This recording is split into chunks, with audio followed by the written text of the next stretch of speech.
Salut les dessinateurs, j'espère que vous allez bien.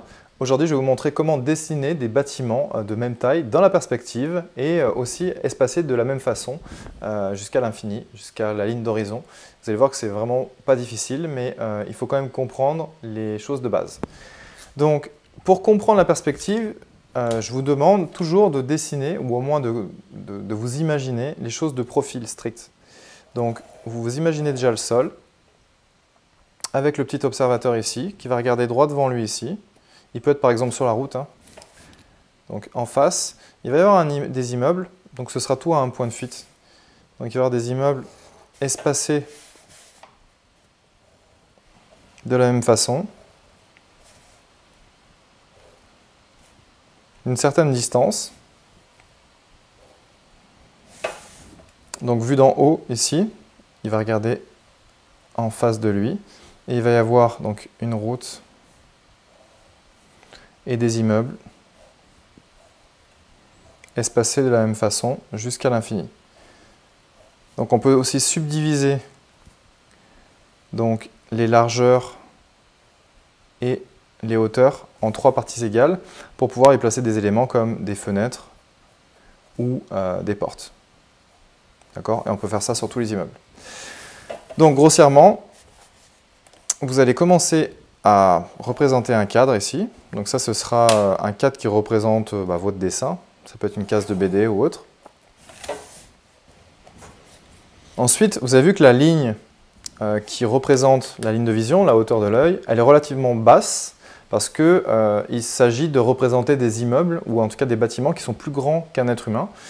Donc l'être humain, par rapport au sol, il est relativement près. Donc ce qu'on va faire, c'est qu'on va placer la ligne de vision, la hauteur de l'œil, relativement basse dans notre rectangle ici. D'accord ? Donc ça, c'est notre ligne de vision, c'est la hauteur de l'œil. On va représenter une ligne verticale ici pour bien comprendre que la tête de l'observateur, en fait, elle est ici. Et il regarde en face de lui ici. Donc là, on le voit de derrière, on le voit en transparence.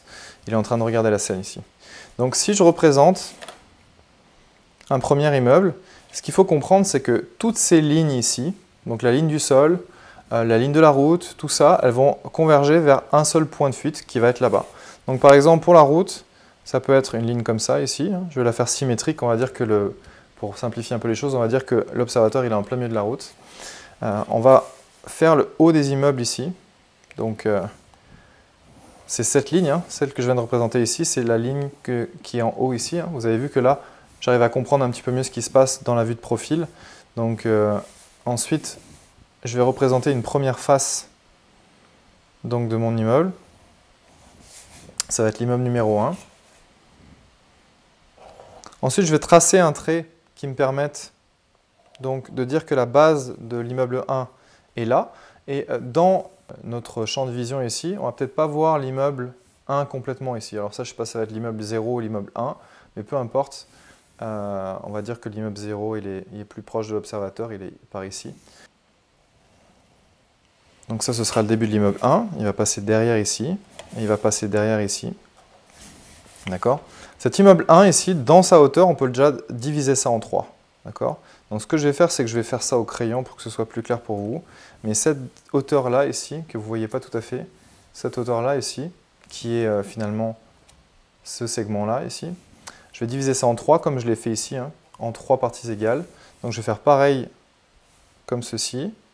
Et je vais tirer des traits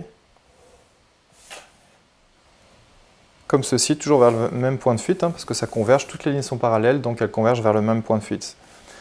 Je peux faire pareil pour diviser dans la profondeur. Alors comment faire pour diviser dans la profondeur?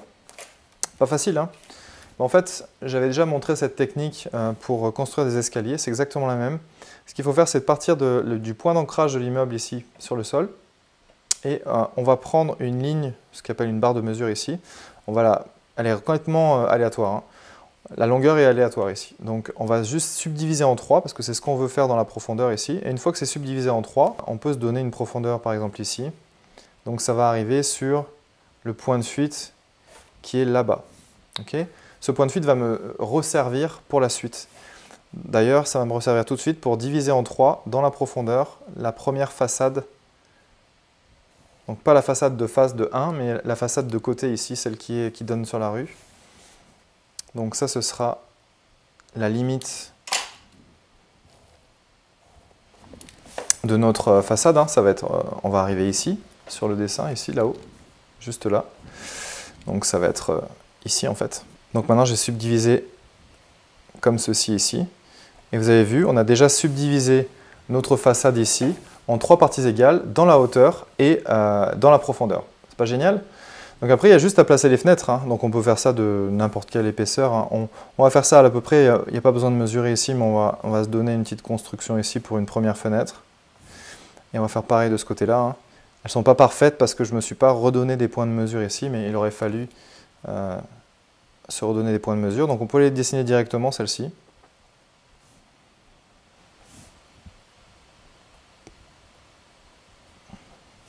Et on peut dessiner la porte aussi. Donc la porte, on avait dit, elle arrive juste en dessous du tiers. Donc ce qu'on va faire, c'est qu'on va faire exactement pareil qu'on a fait pour les fenêtres. On va l'écarter un petit peu des autres points ici et se donner une approximation. Donc vous avez vu, on a déjà construit un premier immeuble. Maintenant, le truc c'est que j'aimerais le séparer d'une distance Y ici. Et ça, c'est la distance X, c'est la profondeur de l'immeuble. Donc X, je l'ai déjà en haut, hein. X, elle est là. Maintenant, Y, comment faire Y? Donc ce qu'on peut faire ici, c'est reprendre cette barre de mesure ici, tracer un petit trait ici, par exemple ça peut être la moitié d'une unité ici qu'on avait déjà utilisée, et on va tracer un trait qui va jusqu'à là-bas. Et on va se resservir du point de fuite ici, qui montrait la limite de la façade. Et donc l'intersection ici, ça va être le début de l'immeuble 2. Voilà, on a déjà le début de la façade de l'immeuble 2. Voilà, maintenant il va falloir répéter ces façades-là et ces distances X et Y dans la perspective. Et on va pouvoir utiliser exactement la même barre de mesure ici. Et on va reprendre les distances, donc X, hein, on va reprendre X à peu près, comme ça, et on va reprendre Y ici. Et on va retracer, toujours à le même point de fuite, on va retracer exactement la même chose, donc de l'autre côté là-bas, vers le même point de fuite. Donc là, on a la distance, cette distance-là. Je ne sais pas si vous la voyez ici, oui. Cette distance-là, ce sera X plus Y, d'accord? Je l'ai pris directement, les 3 unités plus la petite unité ici, et j'ai tracé vers l'autre point de fuite. Donc là, vous pouvez être sûr que cette distance-là ici, ça va être la distance, ça là, entre ça et ça, c'est X plus Y. Donc si je reprends ce point ici, et que je le trace vers le point de fuite là-bas, qu'est-ce qu'on va trouver ici? Eh bien, ce sera la différence entre X et Y. Là, on va trouver un X. Je ne sais pas si vous voyez bien ici, voilà. Là, on va trouver un X plus un Y. Donc là, il y a juste à tracer les limites des immeubles.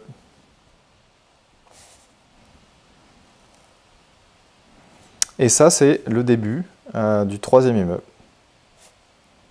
Voilà. Et pour la subdivision, c'est exactement pareil. Hein. On peut reprendre ces constructions ici. Avec les unités qu'on avait déjà faites ici, on subdivise l'immeuble 2.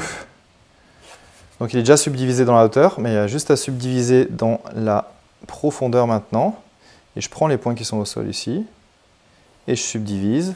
Et je vais approximer maintenant les fenêtres. Hein. Les fenêtres vont avoir cette hauteur-là, mais elles vont être bien compressées dans la profondeur.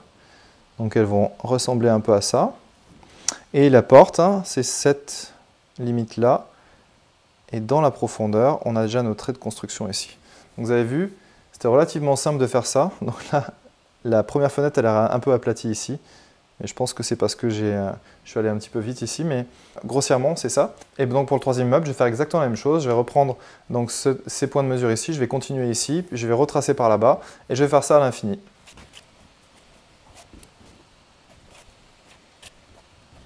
Je ne sais pas si vous vous souvenez, mais il y a une deuxième possibilité pour subdiviser dans l'espace, hein, et c'est relativement simple aussi.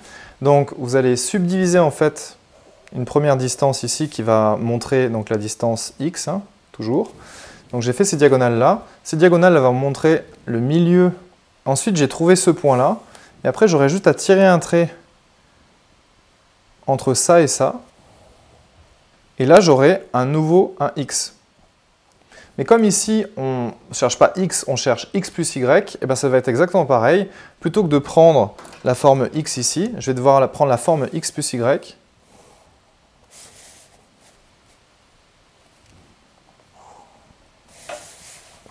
Je vais chercher ce point-là ici, et je vais tirer un trait entre le point là-bas et là j'aurai, voilà, ça tombe exactement ici, vous avez vu, j'ai trouvé donc la distance x plus y.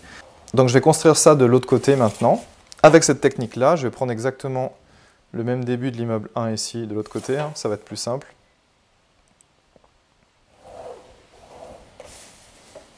D'ailleurs ici, je peux reporter la profondeur de l'immeuble 1 si j'ai envie. Hein. Ça, c'est aussi une deuxième possibilité si c'est vraiment symétrique. Ça, je sais que c'est x ici.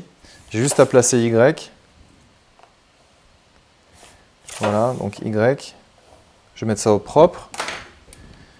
Donc ça, c'est le début de notre façade 2. Et ça, c'était le côté de notre façade 1.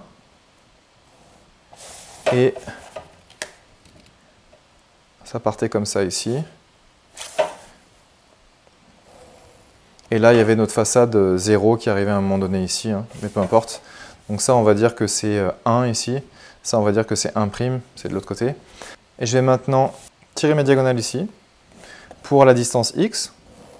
Et je vais prendre une autre couleur pour tirer les diagonales pour la distance y ici, qui arrive avec l'espace qui est entre les deux immeubles, évidemment. D'accord, donc ça, vous pouvez faire au crayon de papier. Hein. Là, c'est pour vous montrer un petit peu plus clairement, même s'il commence à y avoir pas mal de traits. Vous avez vu, c'est toujours bien. Moi, c'est vraiment pour la vidéo que je fais ça, mais tracez vos traits avec un crayon 2H. Ce sera beaucoup plus simple pour gommer. Ensuite, mettez au propre avec autre chose ici. Mais c'est vrai que pour des raisons de pédagogie, des fois, avec l'exposition de l'appareil photo et tout, c'est difficile de trouver un bon éclairage. Je ne sais pas si vous avez déjà essayé d'utiliser des lumières normales pour finalement filmer votre table. C'est très difficile d'avoir un truc très clair, donc j'espère que ça reste quand même relativement clair. Mais si vous avez compris les principes ici, c'est ce qui compte. C'est sûr que c'est mieux de faire ça sur le logiciel quand vous avez des calques, c'est plus facile de faire ça sur le logiciel. Vous pouvez faire ça sur papier. Moi, j'aime bien dessiner sur papier. Et quand je dessine sur papier, c'est sûr que je travaille avec des crayons un petit peu moins visibles, hein, ou même des crayons bleus, pourquoi pas, pour pouvoir effacer au scan ensuite, si vous faites de la BD par exemple. J'espère que ça va être quand même relativement clair. Donc ici, vous avez vu, j'ai fait les diagonales pour x, les diagonales pour y, c'est exactement ce que j'avais fait là-haut. Et je vais trouver donc cette ligne qui divise en deux la hauteur des immeubles, hein, c'est cette ligne-là. Hein. Cette ligne-là, elle divisée en deux, donc la hauteur des immeubles ici. Donc tout le long ici, à chaque fois que je prends un point ici, n'importe où, et ce sera toujours la même distance à partir du sol ici. Donc une fois que j'ai ça, je vais faire exactement la construction que j'avais faite là-haut. Donc j'avais déjà expliqué dans d'autres vidéos ici, hein. C'est absolument pas nouveau. Donc si c'est nouveau pour vous, allez voir sur d'autres vidéos. Et ici je vais prendre donc ce point-là qui convenait à la distance x plus y. Je ne vais pas tirer la ligne ici pour pas que ce soit trop difficile à voir pour vous ici. Mais ça, c'est la distance x plus y. Maintenant, il me faut la distance y ici. Et pour ça, j'ai la distance x. Donc, j'aurai juste à faire la soustraction. Et la distance x, elle passe donc par ce point-là. J'ai juste à tirer un trait que je ne vais pas faire ici. Je vais juste le reporter ici. Et là, donc, j'ai reporté une deuxième fois la distance x plus y à partir de là. Et la distance x. Et donc, découle la distance y ici dans la perspective. Et là, j'ai le début de mon immeuble qui est donc 3'. Ça, c'était 2'. Et ça, c'est 3'. Entraînez-vous à faire ça. C'est des notions qui sont très importantes. Et moi, je vous retrouve dans d'autres vidéos. Et n'hésitez pas à poser vos questions. Et au pire, je vous ramènerai vers d'autres articles que j'ai déjà faits pour que vous compreniez un petit peu mieux les choses. Voilà. Je vous dis à plus.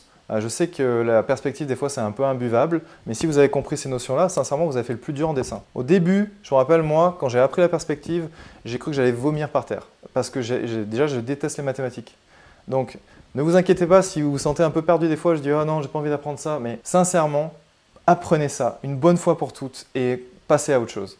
C'est des notions simples, mais une fois qu'elles sont ancrées dans votre tête, ça va beaucoup plus vite. C'est plus facile de visualiser les scènes, c'est plus facile de placer vos éléments dans une scène. N'hésitez pas à mettre un petit peu de votre temps dans la perspective et vous verrez, au bout d'un moment, ça va rentrer. Mais ne vous découragez pas. Voilà, je vous dis à plus pour d'autres vidéos et je vous fais une grosse bise. Bye bye.